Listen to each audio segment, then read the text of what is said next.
The Nelson Piquet circuit then just about dried out enough for the last ever all 500cc Grand Prix, and it's Toru Okawa who starts from pole position, but he gets a poor start as Kenny Roberts gets a whole shot into the first corner, and down goes Olivier Jacques. Well, Olivier Jacques is out, and so is Shinya Nakano.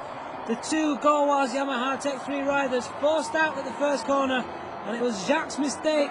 Well, difficult to see exactly what happened, but certainly Jacques, a big high side, forced Nakano wide and the two Yamahas into the gravel.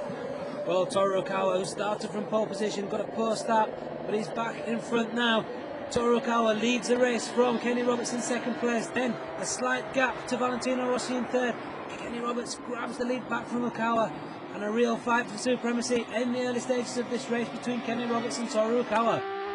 On board there with Brazilian rider Alex Barros at his home race, up the inside of his teammate Loris Capirossi. The West Honda Pons duo there battling away, and a roar of approval from the Brazilian crowd. They do love Alex Barros here, and he's doing well at his home circuit, but it's Toru Okawa up in front, leading from Kenny Roberts in second, Valentino Rossi in third, Max Biaggi in fourth, and the home rider Alex Barros in fifth. Well, a slight bit of rain has started to fall here at the Nelson Piquet circuit, and the race leader Toru Okawa recognises that fact, raises his arm. The red flag sees the race restarted with Okawa back on pole position, and another poor start from him. It's Carlos Checa and Max Biaggi, the two Marlboro Yamaha riders, who get a flying start from the grid. Kenny Roberts, as usual, a good start from him, and he is up at the front with those two Marlboro Yamahas. The Repsol Honda machines of Alex Crivier and Toru Okawa also doing well at the moment, but Okawa loses the front end and goes down. Toru Okawa out of the Brazilian Grand Prix. Well, what a shame for Toru Okawa. He started the first race from pole position, led when the race was red flagged, started the second race from pole position, and now he is out. Well, a disappointing end to a disappointing season for Toru Okawa. And the last ever 500cc race is wide open. Valentino Rossi leads from Alex Barros in second place. There's Max Biaggi leading the second group of riders in third, looking to cut down the gap to those lead two. The Hondas, Valentino Rossi and Alex Barros. The Yamahas of Biaggi and Checa looking to cut down that gap lap by lap.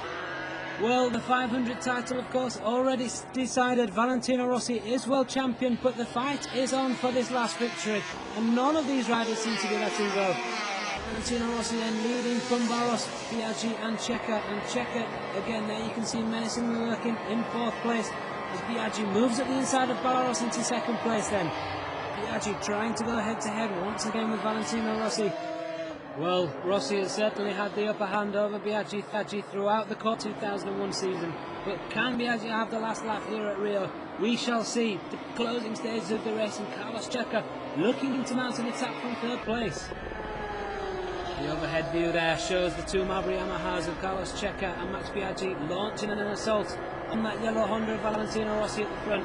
Carlos Checa past Biaggi and up to second place, finding a good rhythm now, Carlos Checa, as the track continues to dry out here.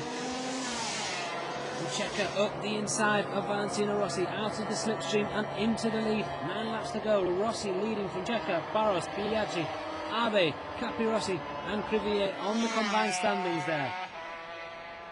Of course, on the track, Checa in the lead from Valentino Rossi and Max Biaggi, but there's Alex Barros. He could be in with a podium position on the overall standings thanks to an excellent race in the wet at the very beginning. West there holding them up on the last corner, and this could be Valentino Rossi's chance to win on the overall standings. Indeed it is. Rossi wins by 0.143 of a second from Carlos Checa in second. Max Biaggi takes third in the overall standings, and Alex Barros pushed out to fourth. Well, a dramatic finish then to the final 500 race of the season. Valentino Rossi victorious once again, and Carlos Checa can hardly hide his emotions. An excellent second place for him, but so unlucky not to take the victory. Confirmation of that result then, Valentino Rossi wins by 0.143 seconds on the aggregate time sheet. Rossi tops the podium for the 11th time this season, ahead of Checa in second and Biaggi in third. The final championship standings for the 500cc class then, Valentino Rossi on top with 325 points.